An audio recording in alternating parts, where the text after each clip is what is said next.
মুসলমান, তুমি যে রাসূলকে ভালোবাসো, তোমার ভালোবাসার দাবি সত্য। আর যদি তুমি মনে করো যে না, আল্লাহ রাসূলের আদর্শ আমার ব্যক্তি জীবনে না আসুক, আল্লাহ রাসূলের আদর্শ আমার পরিবারে না আসুক, আল্লাহ রাসূলের আদর্শ আমার দলে না আসুক, আল্লাহ রাসূলের আদর্শ আমাদের বিচার ব্যবস্থায় না আসুক, আল্লাহ রাসূলের আদর্শ আমাদের রাষ্ট্র সংবিধানে না আসুক, এই ইচ্ছা যদি দিলে থাকে, আপনি কিসের মহব্বতের দাবিদার? তো সাধারণ যে একজন সাধারণ থেকে সাধারণ মানুষ বুঝবে যে আমার এই ভালোবাসার দাবির মধ্যে সলচাতুরি রয়েছে। যারা বলেন ঠিক কিনা? এখনো আল্লাহ রাসূলকে পরিপূর্ণ ভালোবাসতে পারি নাই যদি জীবনের সব ক্ষেত্রে আল্লাহ রাসূলের আদর্শ না চাই। যাই হোক, আমাদের ধারাবাহিক আলোচনা চলতেছিল সবচেয়ে মারাত্মক এবং ভয়ানক একটি জুলুম হচ্ছে অন্যায়ভাবে কাউকে হত্যা করা। গত জুমায় আমরা আলোচনা শুনেছিলাম এই অন্যায় হত্যা দমনে ইসলামের নির্দেশনা, আল্লাহ রাসূলের প্রয়াস, চেষ্টা, শিক্ষা এবং আমাদের করণীয় কি এ বিষয়ে। গত জুমায় আমরা এই আলোচনা শুনেছিলাম যে আল্লাহ রাসূল সাল্লাল্লাহু আলাইহি ওয়াসাল্লাম এই অন্যায় হত্যা দমনের জন্য যে সমস্ত কারণে অন্যায় হত্যা হইতে পারে সেগুলোর মধ্যেও আল্লাহ রাসূলের শিক্ষার মধ্যে পাবন্দি রয়েছে। যেন বলেন ঠিক কিনা? এজন্য আল্লাহ রাসূল বলেছেন যে মারার নিয়ত নাই, ভয় দেখানোর জন্য অস্ত্র তোলা কি হারাম। গত জুমায় হাদিস শুনিয়েছিলাম। রাগের মাথায় অনেক সময় ইচ্ছা বাহিরে খুলে নিয়ত ছিল না, রাগ উঠে গেছে, ঘুম করে ফেলেছে, হয় কি হয় না? এজন্য এক সাহাবী আসছে যে ইয়া রাসূলুল্লাহ, আমাকে আমল বাতায় দেন, একটা দামি আমল করেন। আল্লাহ রাসূল বলেছেন লা তাকদম, বেজায়গায় কি করো না, গোসা করো না, রাগান্বিত হইও না। অর্থাৎ তোমার রাগের মধ্যে তোমার কি থাকতে হবে? কন্ট্রোল থাকতে হবে। রাগের কারণে তুমি অন্যায়ভাবে অস্ত্র তুলতে পারবে না, রাগের কারণে তুমি আরেকজনকে জুলুম করতে পারবে না, রাগের কারণে আরেকজনকে মারার জন্য হাত তুলবে, শয়তান সেখানে হাত লাগাবে, নিহত হয়ে যাবে, তুমি খুনি হয়ে যাবে। হয় কি হয় না? এরকম এইভাবে আল্লাহ রাসূল সাল্লাল্লাহু আলাইহি ওয়াসাল্লাম পাবন্দি দিয়েছেন যাতে করে এই সমাজ থেকে, এই রাষ্ট্র থেকে অন্যায় হত্যা দমন হয়।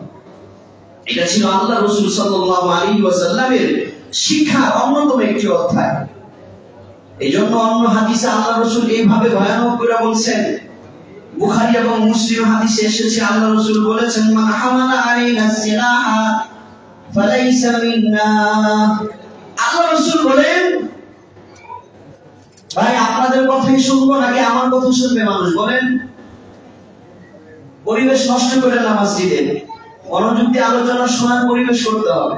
আমরা তো আলোচনা ছাড়া শুধু খুতবা দিয়ে নামাজ পড়লেও নামাজ হয়ে যায়। তো মান হামালা আলাইনা সিলাহা ফালাইসা মিন্না, আল্লাহ রাসূল বলতেছেন, বুখারী মুসলিমের হাদিস, আমরা মুসলমানদের উপরে একে অপরের বশ করে যে নাকি অস্ত্র ওঠায় অন্যায় ভাবে, সে আমার উম্মতি না। কি বলতেছেন আল্লাহ রাসূল?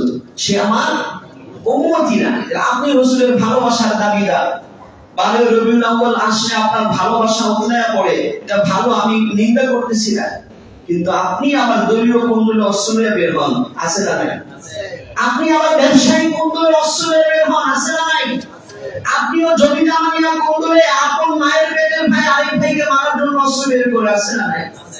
তাহলে আপনি আল্লাহ রাসূলকে কি ভালোবাসেন? আল্লাহ রাসূল তো বলে গেছেন মান হামালা আলাইনা সিলাহ, যে নাকি আমি মুসলমানদের, আমরা মুসলমানদের উপরে একে অপরের অস্ত্র দেখায়, অস্ত্র ওঠায়, সে আমার উম্মতের অন্তর্ভুক্ত না। চিন্তা করেন, আমরা যদি আল্লাহ রাসূলের এই শিক্ষা আমার জীবনে নিতাম যে না, যত শত্রুতাই হোক, যত রেষারেষি হোক, যত আমার সাথে বিদ্বেষ করুক, আমি তাকে হত্যা করতে পারি না, হত্যার জন্য তার বিরুদ্ধে আমি অস্ত্র উঠাইতে পারি না, রাষ্ট্রীয় বৈধ বিচার ব্যবস্থার মাধ্যমে আমি তার সাথে লড়বো। যদি বলেন ঠিক কিনা? কিন্তু আমি নিজেই নিজের শক্তি খাটায়া হত্যা করে দিলাম, কিসের মুসলমান? আমি কেমন মুসলমান বলেন? অথচ রাষ্ট্রে, সমাজে অহরহ খুনাখুনি হচ্ছে, প্রতি সপ্তাহে কোনো না কোনো বেদনার ঘটনা আমাদের সামনে আসছে। যেটা বলেন ঠিক কিনা? এই জন্য এই সমস্ত আলোচনা বেশি হওয়া দরকার। তার কারণ হচ্ছে, যদি আল্লাহ প্রদত্ত ভয় কারো দিলে না ঢুকে, তাইলে আমাদের রাষ্ট্রের যে বিচার ব্যবস্থার অবনতি, এই দেশে খুনাখুনি, হত্যা, রাহাজানি বন্ধ করা কোশ্চিন কারো সম্ভব হবে না। আল্লাহ পাক ইসলাম দোনো সিস্টেম দিয়েছে। ইসলামের বিচার ব্যবস্থায় হত্যার শাস্তি কত ভয়াবহ, এটা আমরা গত জুমা আলোচনা করেছি না, এর আগের জুমা কিছু অংশ আলোচনা হয়েছে। এই যে দেখেন গত কয়েকদিন আগের ঘটনা, বরিশালে আপন ভাই বৃদ্ধ দাড়িওয়ালা সম্পত্তির কারণে জীবন্ত ভাইয়ের চোখ উপড়ে ফেলেছে। যদি ইসলামের শাসন থাকতো, যেই ভাই এই কাজ করছে, ইসলামের সরকার এই রাষ্ট্রকে দমন সুশৃঙ্খল করার জন্য জনসম্মুখে যে ওই কাজটা করেছে তার চোখ উপড়ানো হবে সবার সামনে। তাহলে বাকি কেউ জমি জমা নিয়ে আর ঝগড়া করার সময় এই কথার কল্পনায় আসবে না যে চোখ উপড়ে গেল, কারণ সে জানে সাথে সাথে আমারও কি করা হবে, চোখ উপড়ানো হবে। যদি এই বিধানগুলো আমরা আমাদের রাষ্ট্রে বাস্তবায়ন করতে পারতাম, এই প্রতি সপ্তাহে আমাদের এই ভয়াবহ মর্মাহত কোনো ঘটনা শুনতে হইত না।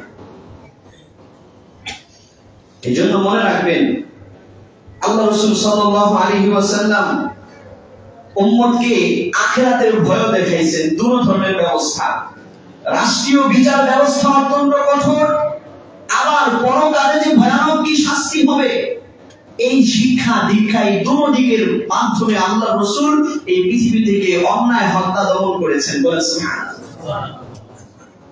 জাহিলিয়াতের যুগে সামান্য উটের পানি নিয়ে সাহাবীরা যারা যখন সাহাবী হয় নাই, ওই সময় সামান্য উটের পানি খাওয়া নিয়েও কি একজন আরেকজনকে হত্যা করে ফেলে, বংশ যুদ্ধ লেগে যেত। কেন? কিন্তু তরুণ আমার গালে পানি খাইলো গেলি, এজন্য কোপাকুপি শুরু হয়ে যেত। সেই মানুষগুলা যখন আল্লাহ রাসূলের সুহবতে আইসা ইসলাম গ্রহণ করে আল্লাহ রাসূলের আদর্শগুলো গ্রহণ করেছেন, আল্লাহ রাসূলের শিক্ষাগুলো নিজেদের জীবনে বাস্তবায়ন করেছেন, যে তারা এই পৃথিবীর শ্রেষ্ঠ মানুষ হয়ে গেছে। বলেন সুবহানাল্লাহ। যাদের দৃষ্টান্ত, তাদের মতো ভালো মানুষ এই পৃথিবীতে আরেকজন আসবে। কেন? তারা তাদের জীবনে আল্লাহ রাসূলের শিক্ষাগুলো বাস্তবায়ন করেছে। তা আল্লাহ রাসূল বিচার ব্যবস্থা কায়েম করেছেন, পাশাপাশি সাহাবীদেরকে সতর্ক করেছেন পরকালের ভয়, যাতে করে অন্যায় হত্যা দমন হয়। এই জন্য অন্য একটি হাদিস এসেছে, আল্লাহ রাসূল সাল্লাল্লাহু আলাইহি ওয়াসাল্লাম বলেছেন, ইদাল মুসলিমানে হামালা আহাদুহুমা আলা আখিহি সিলাহা। আল্লাহ রাসূল বলেন, মুসলমানরা খবরদার, তোমরা সাবধান থাকবে একজন আরেকজনকে হত্যা করার ব্যাপারে। আমি মদিনা রাষ্ট্রে তো কঠোর শাস্তির ব্যবস্থা রেখেছি, এর পাশাপাশি আখিরাতের ভয়ানক বিষয় হলো, যখন কোন দুইজন মুসলমান একজন আরেকজনকে হত্যা করার জন্য অস্ত্র বের করে, ফাহুমা আলা জুরফি জাহান্নাম, এই দুইজনই জাহান্নামের কিনারে দাঁড়িয়ে আছে। মারামারি লাগছে আর অস্ত্র বের করে, সামান্য রাজনীতি নিয়ে ঝগড়া, অস্ত্র বের করে। এই সমাজে এগুলাই চলতেছে, যারা বলে ঠিক না। আল্লাহ রাসূল বলেছেন, যখন কোন মুসলমান অস্ত্র বের করে, এখনো একজন আরেকজনকে আহত বা নিহত করে নাই, আল্লাহ রাসূল বলতেছেন যে দুজন জাহান্নামের কিনারায়। এরপর আল্লাহ রাসূল বলতেছেন, ফাইদা কাতালা আহাদুমা সাহিবাহু, অতঃপর যখন একজন আরেকজনকে হত্যা করে ফেলে, দাখালা জামিয়া, জাহান্নামে ওই দুজনই প্রবেশ করবে। যাকে হত্যা করছে সেও, যে হত্যা করছে সেও। এই শিক্ষা সাহাবীদেরকে আল্লাহ রাসূল এই দিক নির্দেশনা দিয়ে, শিক্ষা দিয়ে আখিরাতের ভয় ঢুকিয়েছেন, যে তুমি পরকালকেও ভয় করো, তাইলে তোমার রাগ দমন হবে, অন্যায় হত্যা এই সমাজ থেকে উঠে যাবে। যেটা বলেন ঠিক কিনা? এই জন্য আরেকটা হাদিস আগেও শোনানো হয়েছিল, আল্লাহ রাসূল বলছেন যে যখনই কোন মুসলমান অস্ত্র ওঠায়, কাতিল মাকতুল দুজন জাহান্নামী। সাহাবীরা প্রশ্ন করছে, ইয়া রাসূলুল্লাহ, কাতিল জাহান্নামীটা বুঝলাম যে হত্যাকারী, যাকে হত্যা করলো সেও জাহান্নামী কেন? আল্লাহ রাসূল বলেছিলেন, সেই বুখারী হাদিস, কানা হারিসান আলা কাতলি আখিহি, এক হত্যা করতে না পারলেও নিহত হয়ে গেছে, কিন্তু সেও তো কি নিয়ে বের হয়েছিল? অস্ত্র নিয়ে বের হয়েছিল। সেও তার ভাইকে হত্যার লোভী ছিল, আগ্রহী ছিল, কিন্তু সে পরাজিত হয়ে তার ভাইয়ের মাধ্যমে সে নিহত হয়ে গেছে, কিন্তু নিয়ত তারও ছিল কি? হত্যা করা। এজন্য যে হত্যা করলো সেও জাহান্নামী, যাকে করা হলো সেও কি? জাহান্নামী। কখন? যখন দুজনই হত্যার জন্য অস্ত্র ওঠায়। এইভাবে আল্লাহ রাসূল সতর্ক করেছেন।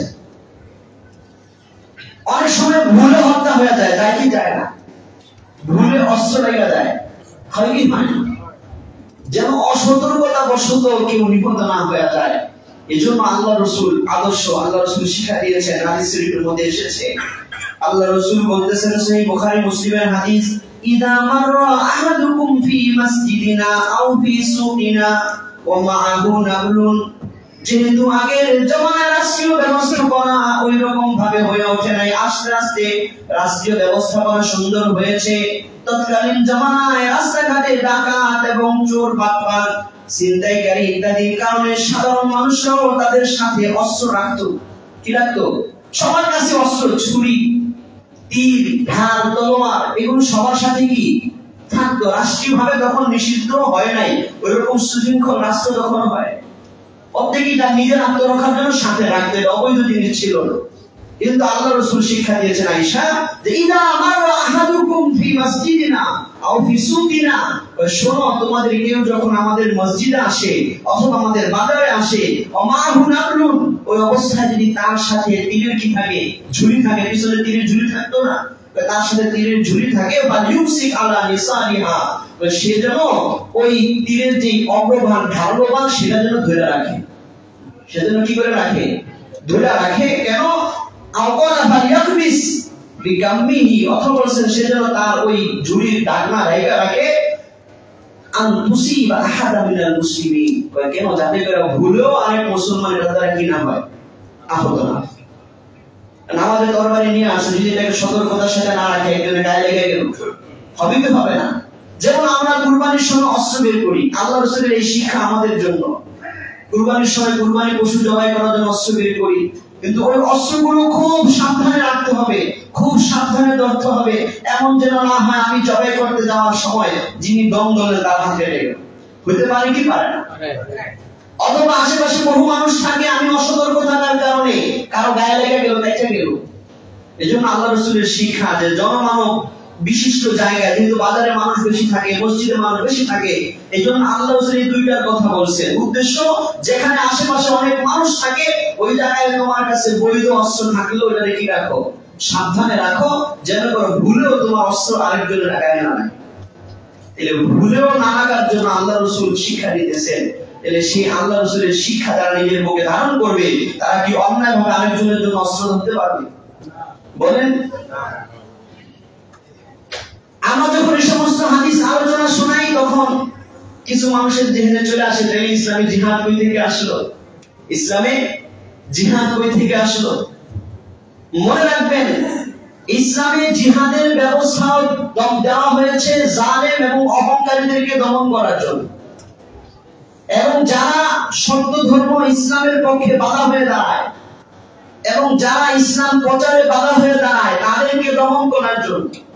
বাকি সেই জায়গায়ও ইসলাম তিনটা অপশন রেখেছে। কয়টা অপশন বলেন? তিনটা অপশন। যখনই যারা যেই রাষ্ট্রে ইসলাম প্রচারে বাধা হয়ে দাঁড়াইতো, কিংবা যারা মুসলমানদের জন্য হুমকি হইতো, ইসলামী রাষ্ট্রের পক্ষ থেকে তাদের কাছে দাওয়াত যাইতো, আসলিম তাসলিম। কি দাওয়াত বলেন? আসলিম তাসলিম, তোমরা সবাই মুসলমান হয়ে যাও, তোমরা সবাই বেঁচে যাইবা। এটা হলো দাওয়াত। যেহেতু আল্লাহ রাসূল সত্য নবী, ইনি আসেনি সমস্ত মূর্তি পূজারী, অগ্নি পূজারী, মানুষ পূজারী, গাছ পূজারী, সাপ পূজারীদেরকে দাওয়াত দিয়ে এক আল্লাহর ইবাদতের দিকে নেওয়া যাওয়ার জন্য। এটা তোমার রিসালাতের জিম্মাদারি। এই দাওয়াত দিতেন যে হয়তো কি করো, মুসলমান হয়ে যাও, তোমরা মুসলমানদের অংশ হয়ে যাবে, ইসলামী রাষ্ট্রের অংশ হয়ে যাবে, নিরাপদ থাকবে। কিন্তু জোর করে কাউকে মুসলমান বানাইতেন না। দুই নাম্বার বলতেন, বাকি একমাত্র সত্য ধর্ম ইসলাম। আল্লাহ পাক কোরআনে জানিয়েছেন, ইন্না দীনা ইনদাল্লাহিল ইসলাম, আল্লাহর কাছে একমাত্র মনোনীত ধর্ম হচ্ছে কি? ইসলাম। কাজে এই জমিনের শাসন চলবে কার বলেন? আল্লাহ। বিধান চলবে কার? আল্লাহ। এটা আল্লাহ পাক চান যে এই সমাজের রাষ্ট্র ব্যবস্থা আল্লাহর বিধান অনুযায়ী হবে, বিচার ব্যবস্থা আল্লাহর বিধান অনুযায়ী হবে। এটা আল্লাহ পাক চান, এবং আমাদের দায়িত্ব আমরা আমাদের রাষ্ট্র ব্যবস্থা, বিচার ব্যবস্থাকে আল্লাহর বিধান অনুযায়ী করার চেষ্টা করি। কিন্তু মুসলমান চাই না, মুসলমান চাই না, মনে করে যে ইসলাম রাষ্ট্র থেকে আলাদা, শুধু আমার ব্যক্তি জীবনে ইসলাম, আমার রাষ্ট্রে ইসলাম থাকার দরকার নাই। এইরকম মন মানসিকতার মানুষ আছে না নাই? মনে রাখবেন, ইসলাম যে রহমত, আল্লাহ রাসূল যে রহমতের নবী, ইসলামী রাষ্ট্র ব্যবস্থার মধ্যে যে মানুষের জন্য সুখ, শান্তি, সমৃদ্ধি রয়েছে, এটা যতদিন প্র্যাকটিক্যাল আমরা না দেখব ততদিন বুঝে আসবে না। দেখতে পাচ্ছি না কেন? আমরাই চাই না। যদি আমরা বেশিরভাগ পার্সেন্ট মুসলমান এই দেশের রাষ্ট্র ব্যবস্থা ইসলাম চাই, সংবিধানে কোরআনের বিধান চাই, হাদিসের বাস্তবায়ন চাই, তাইলে গণতান্ত্রিক রাষ্ট্র হওয়া সত্ত্বেও এই দেশে ইসলামের বিধান বাস্তবায়ন করা সম্ভব। জোরে বলেন ঠিক কিনা? যদি আমরা বেশিরভাগ মানুষ চাইতাম, বেশিরভাগ পার্সেন্ট মুসলমান কি মুসলমান না? এই দেশে বেশিরভাগ পার্সেন্টেজ মুসলমান কি মুসলমান না? সবাই যদি খাঁটি মুসলমান হইতো, সবাই যদি আল্লাহ রাসূলের আদর্শ রাষ্ট্রে বাস্তবায়ন করতে চাইতো, সবাই যদি ইসলামের আদর্শ রাষ্ট্রে বাস্তবায়ন করতে চাইতো, তাইলে অটোমেটিক গণতান্ত্রিক, যদি এটা ইসলামের সিস্টেম না, এই সিস্টেমও অটোমেটিক রাষ্ট্রে কি থাকতো? কোরআন থাকতো। যেহেতু বেশিরভাগ ভোট কিসের? কোরআনের পক্ষের লোকের। বেশিরভাগ ভোট কিসের? আল্লাহ রাসূলের আদর্শের লোকদের। জোরে বলেন ঠিক কিনা? কিন্তু কই হইতেছে না। অথচ ভোগান্তি আমরাই হচ্ছি, আমরাই ভোগান্তির শিকার হচ্ছি। সবার মুখে মুখে একই কথা যে সরকারি কোন কাজে গেলে, অফিস আদালত কোর্ট কাছারি গেলে হয়রানি ছাড়া আর কিছু নাই। সবার মুখে মুখে এই কথা আছে না নাই বলেন? সরকারি ভাবে যারা বেতন পায়, কারেন্ট বিলের মিটার আনতে চাইবেন, যদি আপনি দালাল ছাড়া যান, ব্যক্তিগত ভাবে যান, খরচ করা ছাড়া মিটার দিতে করে বেশি করে। জোরে বলেন ঠিক কিনা? আবার দালাল যা 1000 টাকা ধরাই দেন, 1 মিটার পাবো, ঠিকই 2 দিন পরে মত কি এসে পড়ে, মিটার এসে পড়ে। আমি তো একটা সাইড বললাম, একই কথা গ্যাসের ক্ষেত্রে, একই কথা অন্যান্য সুবিধাদির ক্ষেত্রে, একই কথা লাইসেন্সের ক্ষেত্রে। জোরে বলেন ঠিক কিনা? হয়রানি আর হয়রানি। কেন? সরকার তাদেরকে বেতন দিচ্ছে না। তারা তো মানুষের সেবার জন্য সরকার বেতন দিচ্ছে, সেবা করে আবার ঘুষ চায় কেন? এই যে যেটা পাওয়ার অধিকার নাই, সে প্রাপ্য না, কারণ তার প্রাপ্য তো সরকার দিচ্ছে, সেটা সার্ভিস দিচ্ছে, সে বেতন পাচ্ছে না, তাহলে আবার টেবিলের নিচেটা দেওয়া লাগে কেন? এটার নামই তো ঘুষ। কেন? ইসলামের বিধান নাই। এগুলো নিয়ে সরকারদের ফিকিরও নাই। এগুলা যে সংস্কারের জায়গা, এখন তো শুধু সংস্কার সংস্কার সংস্কার আর ভুলির জিকির উপর করতেছে যে আমরা সংস্কার করতেছি সংস্কার। ওনারা কি সংস্কার করতেছে আমরা নিজেরাও জানে না অনেক ক্ষেত্রে। কোন আলেমদের সাথে পরামর্শ হয়েছে যে হুজুর সংস্কার কিভাবে করব? এজন্য বাইতুল মুকাররমের বর্তমান খতিব সাহেব আফসোস করে মিম্বরে এই কথা বলেছেন যে জাতিসংঘের মানবাধিকার সংস্থা এখানে হবে কি হবে না, এটা জাতীয় ইস্যু, ধর্মীয় ইস্যু। দরকার ছিল বাইতুল মুকাররমের খতিব সাহেবের মতামত নেওয়া। আপনারা খালি হুজুরদের কাছে আসেন ফু নিতে, জাল ফুক নিতে, পানি পড়া নিতে, ওযু গোসলের মাসলা নিতে, রাষ্ট্রীয় কোনো মাসলা আলেমদের কাছে নিতে আসেন না। অথচ 90% মুসলমানদের দেশে এই বিষয়টা, যে কোনো কাজ করবে না ইসলাম সমর্থন করে কিনা, এইটার মতামত আলেমদের থেকে দেওয়া, এটাই মুসলমানদের মানবাধিকার। জোরে বলেন ঠিক কিনা? মুসলমানদেরকে আপনাদের মানুষ মনে হয় না নাকি? তাহলে মুসলমানদের মানবাধিকার এটাই যে মুসলমান আল্লাহকে ভালোবাসে, আল্লাহর বিধান বাস্তবায়ন করা, এটাই মুসলমানদের মানবাধিকার। মুসলমান আল্লাহর রাসূলকে ভালোবাসে, এই দেশে আল্লাহর রাসূলের আদর্শ অনুযায়ী বিচার ব্যবস্থা পরিচালিত হবে, রাষ্ট্র ব্যবস্থা পরিচালিত হবে, এটাই মুসলমানদের মানবাধিকার। জোরে বলেন ঠিক কিনা? এখন এই দেশে মানবাধিকার নামে কি আওয়াজ করবে? যে যারা নিজেদেরকে পুরুষ মানুষ মেয়ে মনে করে, মেয়ে মানুষ পুরুষ মনে করে, এটা তার অধিকার, এই অধিকার দিতে হবে না। এলজিবিটি এই দেশে চালু করতে চায়, সমকামিতা এই দেশে চালু করতে চায়, মানবাধিকারের কি দিয়া? দোহাই দিয়া। এখন আবার জঙ্গি নাটক শুরু করছে নতুন করে।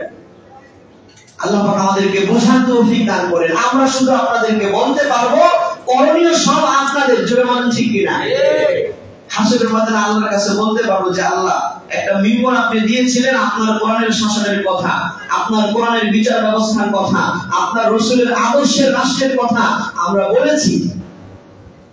মানুষ বুঝাও না বোঝার বান ধরছে, স্পষ্ট করে তো আমরা অনেক কিছু বলতে পারি না এই মিম্বরে থেকে। জোরে বলেন ঠিক কিনা? কিন্তু আকল বিবেকবান যারা আছেন তারা বুঝে যাবেন যে আমার কি করণীয়, আমার কি করণীয় বোঝা দরকার আছে না নাই বলেন? যদি আমি নিজেকে মুসলমান মনে করি, আল্লাহ রাসূলের আশিক মনে করি, আল্লাহর প্রেমিক মনে করি, যাই হোক, আল্লাহ রাসূল সাল্লাল্লাহু আলাইহি ওয়াসাল্লাম সমাজ থেকে অন্যায় হত্যা দমন করার জন্য যেরকম রাষ্ট্রের বিচার ব্যবস্থাকে কঠোর করেছেন আল্লাহর হুকুম অনুযায়ী, ঠিক তদ্রুপ মানুষের মাঝে আখিরাতের ভয়, পরকালের ভয় সৃষ্টি করার জন্য বিভিন্ন দিক নির্দেশনা দিয়েছেন। আল্লাহ রাসূল বিভিন্ন ভাবে আখিরাতের ভয় সতর্ক করে আল্লাহ রাসূল বলতেছেন, কুল্লু যানবিন আসাল্লাহু আইয়াগফিরাহু, মুসলমান যেন আল্লাহর ভয়ে অন্যায় হত্যা থেকে বিরত থাকে। এই জন্য আল্লাহ রাসূল বাণী শোনাইছেন, বলতেছেন যে প্রত্যেক গুনাহ আল্লাহ চাইলে হয়তো ক্ষমা করতে পারবে, ইল্লার রাজুল ইয়ামুতু কাফিরান, প্রত্যেক জুমা আল্লাহ চাইলে, প্রত্যেক গুনাহ আল্লাহ চাইলে ক্ষমা করে দিবে, কিন্তু ইল্লার রাজুল, তবে ওই ব্যক্তিকে আল্লাহ কোনদিন ক্ষমা করবেন না, মাতা কাফিরান, যে নাকি কাফের হয়ে মারা যায়, বেঈমান হয়ে মারা যায়, কাফের হয়ে মারা যায়, এক গুনাহ আল্লাহ কি করবেন না, আখিরাতে ক্ষমা করবেন। আবির রাজুল, আরেকজন আছে যাকে আল্লাহ ক্ষমা করবেন না, ইয়াকুতুলু মুমিনান মুতাআম্মিদান, যে নাকি ইচ্ছা করে আরেকজন মুসলমান ভাইকে হত্যা করে, তাকেও আল্লাহ ক্ষমা করবেন, তাকে আল্লাহ কি করবেন না বলেন, ক্ষমা করবেন না। তার কারণ কি? আপনি যাকে হত্যা করলেন আপনি তার জীবনের হক নষ্ট করছেন, যারা বলেন ঠিক কি না? এই যে একজনের হক আরেকজনের নষ্ট করা, সেটা যেই দলের হক হোক, সবচেয়ে দামি হক তো জীবনের হক, যারা বলেন ঠিক কি না? যত ধরনের হক আছে, হক যদি একজন আরেকজন নষ্ট করে, এটা আল্লাহ পাক ক্ষমা করবেন এবং প্রত্যেককে তার হক বুঝিয়ে দিবেন আল্লাহ হাসরের ময়দানে। এই জন্য আল্লাহ রাসূল এইভাবে সতর্ক করেছেন যে হাসরের ময়দানে একজনকে আরেকজনের হক আল্লাহ রাসূল বুঝায় দিবেন, এভাবে সতর্ক করেছেন। হাদিস শরীফের মধ্যে এসেছে, সহিহ হাদিসের মধ্যে এসেছে, মুসনাদে আহমদে বর্ণিত, আল্লাহ রাসূল বলেছেন, ইয়া আবা যাররিন, হে আবু যর শোনো, আল্লাহ রাসূলের সামনে, আবু যরের সামনে দুইটা পশু একটা আরেকটার সাথে গুদাগুদি করতেছিল। দুইটা পশু কি করতেছিল বলেন? গুদাগুদি করতেছিল। পশুরা মারামারি করে না, এখন তো মানুষও পশু হয়ে গেছে, মানুষও গুদাগুদি করে, করে কি করে না? আল্লাহ রাসূল হযরত আবু যরকে, হে আবু যর শোনো, এই যে দুইটা পশু গুদাগুদি করতেছে, আতাদি লিমাদা তানতাতিহান, এরা কেন এই গুদাগুদি করতেছে? ক্বালা লা আদি, আবু যর বলেন যে আল্লাহ রাসূল আমি জানি না। ফাকালা নবী সাল্লাল্লাহু আলাইহি ওয়াসাল্লাম, কয় আল্লাহু ইয়াদরি, শুনে রাখো কেন করছে না আল্লাহ পাক জানে, ওয়া সায়াকুজি বাইনাহুমা, আর আল্লাহ পাক এদের মাঝে হাসরের ময়দানে ইনসাফের ফয়সালা করবে। এই পশুর মাঝে আল্লাহ পাক জানে যে কে দোষী আর কে দোষী না, কে অন্যায় ভাবে নিজের রাগে আরেকটাকে গুদা দিতেছে আর কে নিজের আত্মরক্ষা করতেছে, আল্লাহ জানে কি জানে না? আল্লাহ বলে আল্লাহ জানে, আবার এদের মাঝেও আল্লাহ পাক কি করবেন? হাসরের ময়দানে ইনসাফের ফয়সালা করবেন। অন্য হাদিসের মধ্যে এসেছে, আল্লাহ রাসূল সাল্লাল্লাহু আলাইহি ওয়াসাল্লাম এই কথা বলেছেন, মুসলিম শরীফের হাদিস, আবু হুরায়রা থেকে বর্ণিত, আল্লাহ রাসূল বলেন, লা তুআদ্দুনাল হুকুকু ইলা আহলিহা ইয়াওমাল কিয়ামা, শুনে রাখো কিয়ামতের দিন যত মানুষের যত হক আছে, অন্যরা সেই হক নষ্ট করেছে, হাসরের ময়দানে আল্লাহ পাকের পক্ষ থেকে সবার হক বুঝায় দেওয়া হবে। সুবহানাল্লাহ, লা তুআদ্দুনাল হুকুক, সব হক আদায় করা হবে, হাত্তা তুকাদু শাতুল জালহা মিনাশ শাতিল করনা, এমনকি শিং বিশিষ্ট বকরি থেকেও শিংবিহীন বকরিকে হক বুঝায় দেওয়া হবে। অর্থাৎ দুনিয়াতে এক বকরির শিং বড় ছিল, আরেকটা শিং ছিল না, দুইটা মারামারি লাগা এই শিংয়ের পাওয়ারে সে আরেক বকরিকে কি করেছে? জুলুম করেছে। আল্লাহ পাক হাসরের ময়দানে ওই সময়ে যার দুনিয়াতে শিং ছিল না তাকে বলবেন তোমার শিং হয়ে যাও, তার শিং হয়ে যাবে। এখন বলবেন যতটা গুদা তোমাকে দিয়েছিল অন্যায় ভাবে, এখন সব শুরু করে দাও, আল্লাহর বিচারে কাজ করায়। এইভাবে হক বুঝাইয়া দিবেন আল্লাহ তাআলা। এজন্য আল্লাহ পাক কোরআনে বলছেন, কারণ কি এইভাবে হক বুঝাই দেয়া, আল্লাহ পাক বলবেন কুলু তুরাবা, তোমরা সবাই কি হয়ে যাও? মাটি হয়ে যাও। এদের তো জান্নাত জাহান্নাম নেই, পশু পাখির কি নাই বলেন?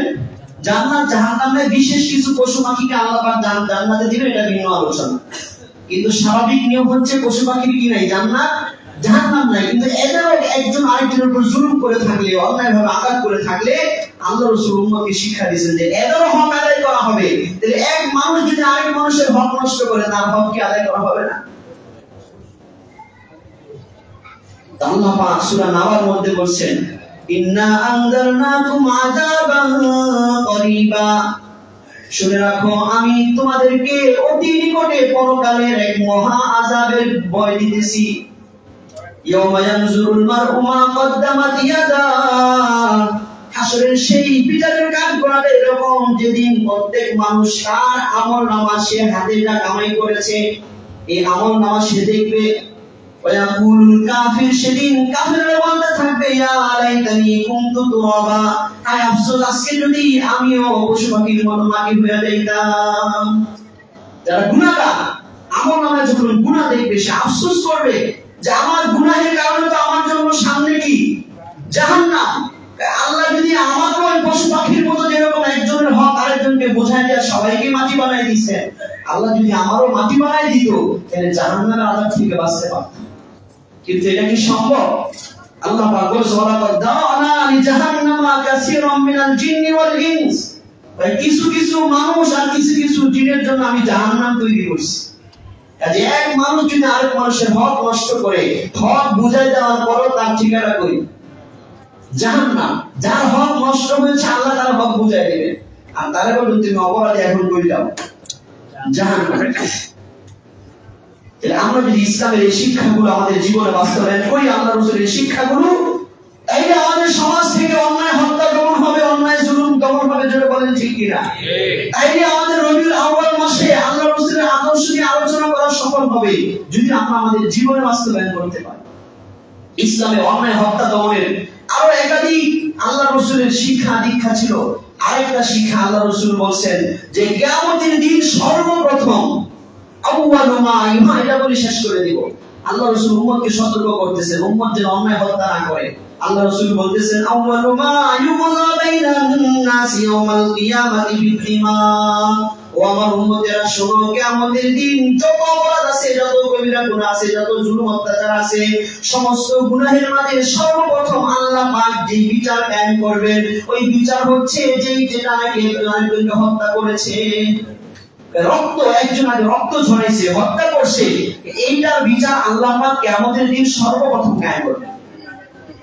এটার দ্বারা আল্লাহ রাসূল কি বুঝাইছে যে এত বড় অন্যায় আমার উম্মত তোমরা কি করো না, এই ধরনের অন্যায় তোমরা লিপ্ত হইও না। এখন অনেকে দিলে কষ্ট হইতে পারে। আমরা তো আরেকটা হাদিস শুনছি, আউয়ালু মা ইহাসাবু বিল আবদি ইয়াউমাল কিয়ামাতিস সালাহ, কিয়ামতের দিন সর্বপ্রথম বান্দার নামাজের হিসাব হবে। এটাও সহিহ হাদিস, আর এটাও সহিহ হাদিস। এক সহিহ হাদিস থেকে জানলাম সর্বপ্রথম বিচার হবে কিসের? রক্তের বদলা। একজন আরেকজনকে অন্যায় রক্ত ঝরাইছে, খুন করছে, হত্যা করছে, আল্লাহ পাক সর্বপ্রথম এই মামলা কি উঠাবেন? হাসরের বিচার কাজে উঠাবেন। আরেকটা থেকে জানা যায় সর্বপ্রথম নামাজের হিসাব হবে। উম্মতের উলামায়ে কেরাম দুই হাদিসের মধ্যে সমন্বয় এইভাবে দিয়েছেন যে একটা হচ্ছে আল্লাহর হক, আরেকটা হচ্ছে বান্দার হক। আল্লাহর যত হক আছে, হজ, যাকাত, রোজা, দান, সদকা, ইবাদত, এগুলো কার হক? আল্লাহর হকের মধ্যে সর্বপ্রথম নামাজের হিসাব হবে। আর বান্দার হক, কাউকে মারছেন, কাউকে থাপ্পড় দিয়েছেন, কাউকে বেইজ্জতি করছেন, কাউকে কষ্ট দিয়েছেন, হিংসা করছেন, ক্ষতি করছেন, এই বান্দার যত হক আছে এগুলোর মধ্যে সর্বপ্রথম হিসাব কিসে? হত্যা, রক্তের। এলে ইসলামে আল্লাহ রাসূলের কত সুন্দরভাবে আদর্শ দিয়েছেন। এমনকি বিদায় হজের ভাষণে আল্লাহ রাসূল এটা বলে গেছেন, ইন্না দিমাআকুম ওয়া আরাযুকুম হারামুন আলাইকুম কাহুরমাতি ফি ইয়াউমিকুম হাযা ফি শুহরিকুম হাযা ফি বালাদিকুম হাযা। শুনে রাখো, আজকের এই মাসটা যেরকম জিলহজ রাজধানী মাস, আজকের এই শহরটা যেরকম মক্কা শহর, আজকের এই দিনটা যেরকম ইয়াউমুন নাহার, মনে রাখবা এক মুসলমানের রক্ত, এক মুসলমানের সম্মান আরেকজনের কাছে এই দিনের মতো, এই কাবা ঘরের মতো, এই মক্কা শহরের মতো, এই জিলহজ মাসের মতো সম্মানিত। বিদায় হজের ভাষণ আল্লাহ রাসূল বলে গেছে, বুঝাইছেন আমার উম্মত তুমি অন্যায়ভাবে আরেক মুসলমানকে রক্ত ঝরাইবা, কেমন যেন তুমি আমার কাবাকে অপমান করলা, তুমি একজন মুসলমানের অন্যায়ভাবে সম্মান নষ্ট করবা, তুমি আমার কাবার সম্মান নষ্ট করলা। তাইলে ইসলামে অন্যায় হত্যা দমনে আল্লাহ রাসূলের আদর্শিক শিক্ষা আছে না নাই? আজকে রবিউল আউয়াল মাসে আমরা যদি এই প্রতিজ্ঞা গ্রহণ করি যে আমাদের জীবনে আল্লাহ রাসূলের শিক্ষাগুলো আমরা বাস্তবায়ন করব, তাইলে আমাদের সমাজ অন্যায় হত্যা মুক্ত হবে, আমাদের রাষ্ট্র অন্যায় হত্যা মুক্ত হবে। যদি ইসলামের বিচার ব্যবস্থা কায়েম করতে পারি, আমাদের জীবনে আল্লাহ রাসূলের আদর্শ কায়েম করতে পারি। আল্লাহ পাক আমাদেরকে তৌফিক দান করেন। ওয়া আখিরু দাওয়ানা আলহামদুলিল্লাহি রাব্বিল আলামিন। আমরা যারা কবর জুমা 4 রাকাত সুন্নাত